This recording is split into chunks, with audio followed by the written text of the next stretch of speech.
जिंदगी भर सोचते रह गए पर कभी कह नहीं पाए। क्या आपके साथ भी ऐसा हुआ है? आज हम एक ऐसी ही कविता डिस्कस करने वाले हैं जिसका नाम है the love song of J Alfred Prufrock by T S. Eliot. T S. Eliot की ये एक मशहूर कविता है the love song of J Alfred Prufrock, जो 1915 में लिखी गई थी। ये एक ड्रामेटिक मोनोलॉग है जिसमें एक व्यक्ति जे एल्फ्रेड प्रूफ्रॉक अपने अंदर चल रहे इमोशंस, डर और सामाजिक अवरोध को व्यक्त करता है।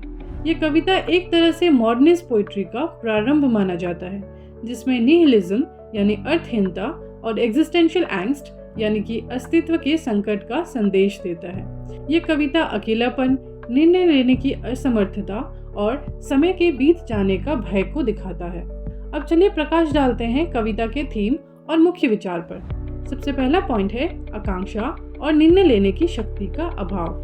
प्रूफ्रॉक एक ऐसा व्यक्ति का प्रतिबिंब है जो सामाजिक समस्याओं और अपने अंदर के भय से घिरा हुआ है। वो दुनिया का सामना करने से डरता है और अपनी ही सोच में अटके रहता है। सेकंड पॉइंट है समय की निष्ठुरता।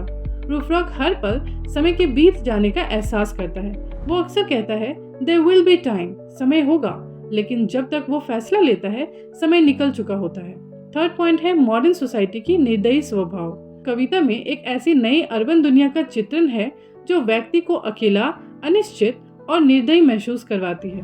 प्रूफ्रॉक इस समाज के अधीन हो जाता है और अपनी इच्छाओं को व्यक्त नहीं कर पाता। चलिए बात करते हैं कविता के विस्तृत सार के बारे में। पहला पॉइंट है प्रारंभ यानी इन्विटेशन टू अ जर्नी।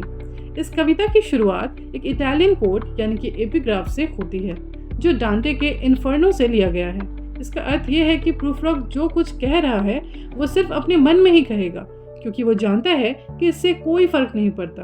उसके बाद वो एक सपने जैसा नगर चित्र का वर्णन करता है, जहां उसने शाम के आकाश को एक बेहोश मरीज की तरह बताया है, जो बताता है कि प्रूफ्रॉक के विचार भी बेचैन और उदास हैं। वो एक नगर में घूम रहा है जो थका, मंदा और मुरझाया हुआ महसूस होता है। सेकंड पॉइंट है प्रूफ्रॉक के अपने विचारों में अटकना। कविता भर में प्रूफ्रॉक हर बात पर अटक जाता है। वो बार बार कहता है डू आई डेयर, क्या मैं हिम्मत करूं? उसका मन छोटी छोटी चीजों में उलझा रहता है, जैसे should I part my hair behind, क्या मैं अपने बालों की स्टाइल बदलूं? शैल आई ईट अ पीच, क्या मैं एक आड़ू खा लूं? ये सब उसके निर्णय लेने की असमर्थता को दिखाता है। थर्ड पॉइंट है एक औरत के लिए प्रूफ्रॉक की चाहत और डर। इस कविता में प्रूफ्रॉक एक ऐसे इंसान के रूप में दिखते हैं जो एक महिला से प्रेम व्यक्त करना चाहते हैं, लेकिन वो उसके प्रति अपने इमोशंस को प्रकट करने से डरते हैं। उसके मन में ये भय है कि कहीं लोग उसका मजाक ना उड़ाए या उसकी बात को सीरियसली ना ले। वो I have measured out my life with coffee spoons कहता है। इसका मतलब ये है कि उसकी जिंदगी छोटी छोटी चीजों में ही निकल गई है, बिना किसी बड़े निर्णय के। फोर्थ पॉइंट है समय और मौत का डर। प्रूफ्रॉक को लगता है कि वो बूढ़ा हो रहा है, लेकिन उसने अब तक कोई बड़ा निर्णय नहीं लिया है। यहाँ प्रूफ्रॉक अपने बूढ़े होने की पहचान दे रहा है, जैसे उसके पैंट के नीचे के हिस्से घिसे जा रहे हैं। ये दिखाता है कि उसके पास समय खत्म हो जा रहा है और अब कुछ बदलने का कोई फायदा नहीं है। फिफ्थ पॉइंट है अंत, एक अधूरा सपना। कविता के अंत में प्रूफ्रॉक का सपना और कल्पना एक समुंदर और सिरें यानी कि जल परियों के संदर्भ से दिखाए गए हैं। I have heard the mermaids singing, each to each. I do not think that they'll sing to me. यहाँ mermaids यानी कि जल परियां एक प्यार और उम्मीद का प्रतीक है, लेकिन प्रूफ्रॉक को लगता है कि वो उसके लिए नहीं गाएंगी। ये उसके अकेलेपन और हार मान लेने का संकेत है। कविता का अंतिम पंक्ति बताता है कि प्रूफ्रॉक सपनों में खो जाता है, लेकिन जैसे ही वो वास्तविकता में लौटता है सब कुछ खत्म हो चुका होता है। चलिए इस कविता को हम पैरा वाइज समझते हैं। पहले बात करेंगे एपिग्राफ के बारे में। शुरुआती पंक्ति। ये कविता एक इटालियन एपिग्राफ से शुरू होती है जो डांटे के इन्फर्नो से लिया गया है।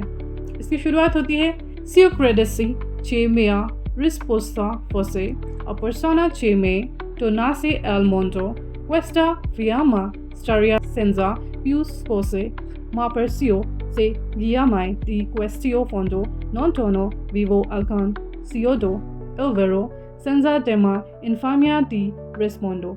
ये लाइंस दांते के इन्फर्नो में लिखी गई है, जिसमें एक पाताली लोक का आत्मा कह रहा है कि उसकी बातें दुनिया में वापस नहीं जाएंगी, तभी वो अपनी सच्चाई बताएगा। इसका अर्थ ये है कि प्रूफ्रॉक सिर्फ अपने अंदर बात कर रहा है, क्योंकि उसे पता है कि कोई उसे सुन नहीं रहा। ये उसके अकेलेपन और समाज से दूरी का संकेत देता है। अब कविता की शुरुआत करते हैं। पहला 1 से 12 lines. Let us go then, you and I, when the evening is spread out against the sky, like a patient etherized upon a table. यहाँ you and I का मतलब हो सकता है कि प्रूफरॉक अपने आप से या किसी इमेजिनरी दोस्त से बात कर रहा है। वो शाम का वर्णन कर रहा है, लेकिन रोमांटिक तरीके से नहीं, बल्कि एक हॉस्पिटल में पड़े बेहोश पेशेंट की तरह। ये लाइन उसके डिप्रेस्ड और उदास मन को दर्शाती है। Let us go through certain half-deserted streets, the muttering retreats of restless nights in one-night cheap hotels and sawdust restaurants with oyster shells. ये लाइंस शहर के सुखद याद दिलाने वाले हिस्सों के बजाय उसके अंधकार भरे पहलू को दर्शाती है। हाफ डिजर्टेड स्ट्रीट्स, अधूरा और उदास शहर जो प्रूफरॉक की दशा को रिफ्लेक्ट करता है। One night cheap hotels, temporary अर्थहीन संबंधों का संकेत। सॉडस्ट रेस्टोरेंट्स, ऐसे सस्ते रेस्टोरेंट्स जो गरीब लोगों के लिए होते हैं। ये सब मॉडर्न शहरी जिंदगी की उदासी और असंतोष को दिखाता है। Lines 13 to 22. एक अवरोधित मन। And indeed, there will be time to wonder, do I dare? And do I dare? प्रूफरॉक ये सोच रहा है कि क्या उसके पास कुछ करने का समय होगा। Do I dare? वो अपनी इच्छाओं को व्यक्त करने से डरता है। वो उसके डिसीजन मेकिंग पैरालिसिस और बेचैनी को दिखाती है। Time to turn back and descend the stair with a bald spot in the middle of my hair. They'll say how his hair is growing thin. प्रूफरॉक बुढ़ापे का संकेत दे रहा है। उसे लगता है कि लोग उसके पतले हो रहे बालों का मजाक उड़ाएंगे। ये सेल्फ कॉन्शियसनेस और इनसिक्योरिटी को दर्शाता है। अब बात करेंगे लाइन्स 23 to 34 के बारे में। उसका अपना निर्णय ना लेना। In the room the women come and go, talking of Michelangelo. यहाँ एलीट सोफिस्टिकेटेड लोगों का संकेत दिया गया है जो सिर्फ छोटी छोटी बातें कर रहे हैं। ये प्रूफरॉक के अकेलेपन और उसकी दुनिया से अलग होने का संकेत है। And indeed, there'll be time to wonder, do I dare? And do I dare?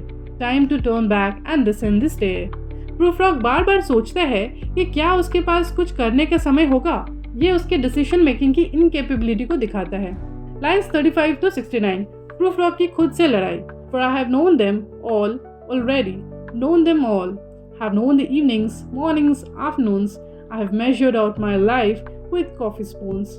प्रूफरॉक को लगता है कि उसकी जिंदगी बहुत छोटी छोटी और मायने विहीन चीजों में निकल गई है। Measured out my life with coffee spoons का मतलब है कि उसकी लाइफ सिर्फ रोज के सेम रूटीन में सीमित हो गई है। Lines 70 to 86. उसकी प्रेम की चाहत और डर। Would it have been worthwhile to have bitten off the matter with a smile, to have squeezed the universe into a ball, to roll it towards some overwhelming questions? प्रूफरॉक ये सोच रहा है कि क्या उसका प्रेम व्यक्त करना मायने रखता है। ओवरवेलमिंग क्वेश्चंस का मतलब है कि क्या उसका प्यार स्वीकार किया जाएगा या नहीं। Lines 87. एंड समय और हार का एहसास। I grow old, I grow old, I shall wear the bottoms of my trousers rolled. प्रूफरॉक बुढ़ापा महसूस कर रहा है। पैंट्स रोल्ड का अर्थ है कि वो बूढ़ा और कमजोर इंसान बन गया है। I have heard the mermaids singing each to each. I do not think they'll sing to me. यहाँ मोमेंट्स यानी कि जल परियां प्यार और आशा का प्रतीक है। प्रूफरॉक को लगता है कि प्यार उसके लिए है ही नहीं, उसकी जिंदगी बस एक अकेलेपन की सफर बन गई है। Till humans voices wake us and we drown. यह अंतिम लाइन है जो दिखाता है कि प्रूफरॉक सपने और वास्तविकता के बीच में अटक गया है। जैसे कि उसे रियलिटी में जगाया जाता है, वो डूब जाता है, यानी उसका समय खत्म हो जाता है। अब अगर कविता के मुख्य संदेश के बारे में बात करें तो जे अल्फ्रेड प्रूफरॉक एक ऐसे आदमी का प्रतीक है जो दुनिया में अपनी जगह ढूंढ रहा है। वो हिम्मत नहीं जुटाता, निर्णय नहीं ले पाता और अपनी जिंदगी के बड़े मौकों को गवा देता है। ये कविता मॉडर्न लाइफ की खुद से दूरी और अकेलेपन को दर्शाती है। अंतिम विचार इस कहानी में है कि the love song of Alfred Prufrock एक अद्भुत व्यंग्यात्मक और दुख भरी कविता है जो दिखाती है कि कैसे समय, सामाजिक दबाव और आत्मसंदेह एक इंसान को निर्णय लेने से रोक सकता है। ये कविता एक ऐसे व्यक्ति की कहानी है जो प्यार चाहता है पर अपनी ही सोच में अटक जाता है। आज के युग में भी ये कविता प्रासंगिक है क्योंकि हमें भी अक्सर ऐसा महसूस होता है कि हमने जीवन के बड़े मौके खो दिए हैं। अंत में ये कविता एक सेल्फ कॉन्शियस, इनसिक्योर और अकेले इंसान को दिखाता है जो प्यार चाहता है लेकिन अपनी ही सोच में अटका रहता है। ये मॉडर्न लाइफ की इमोशनल डिफिकल्टीज को रिफ्लेक्ट करती है। ये हमें ये सिखाती है कि हमें समय के बीते जाने से पहले अपनी जिंदगी के बड़े फैसले ले लेने चाहिए। सो कैसी लगी आपको ये कविता? क्या आपको कोई और एक्सप्लेनेशन चाहिए तो हमें कमेंट सेक्शन में ज़रूर बताएं। टिल देन स्टे ट्यून, कल फिर से एक अमेजिंग स्टोरी के साथ। Till then bye, take care.